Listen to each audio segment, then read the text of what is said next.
Vitamin A, vitamin C, anti oxidants இருக்க ஒரு கேரட்டை பச்சையாக சாப்பிடணும். குழந்தைகள் சாப்பிடுமா? சாப்பிடாது இல்லையா? அதுக்காக இன்றைக்கி நம்ம பார்க்க போகிறது ஸ்டீம்டு பட்டர் கார்லிக் கேரட்.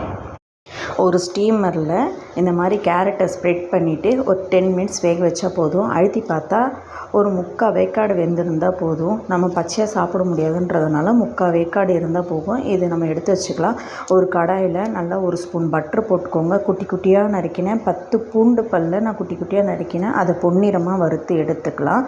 பூண்டு நல்லா வதங்கினதுக்கப்புறம் ஸ்டீம் பண்ணி வச்சு இந்த கேரட்டை போட்டு நல்லா ஒரு பரட்டிட்டு தேவையான அளவு உப்பு போட்டுக்கலாம். இப்போ இறக்குறச்சே நம்ம கொத்தமல்லி தழை எவ்வளோ வேணுமோ அவ்வளோ தூவி நம்ம இறக்கிக்கலாம். இதில் உள்ள சத்துக்கள் எதுவுமே வீணாகாது. இது நம்ம அப்படியே சாப்பிட்டோம்னா ரொம்பவே டேஸ்ட்டாக இருக்கும். இதை நீங்கள் ட்ரை பண்ணி பார்த்துட்டு எனக்கு கமெண்ட் பண்ணுங்கள். இந்த வீடியோ பிடிச்சிருந்தா லைக் பண்ணி ஷேர் பண்ணுங்கள். மறக்காமல் கீதா மம்மி ரெசிபீஸ்க்கு சப்ஸ்கிரைப் பண்ணிவிடுங்க. தேங்க்ஸ் ஃபார் வாட்சிங்.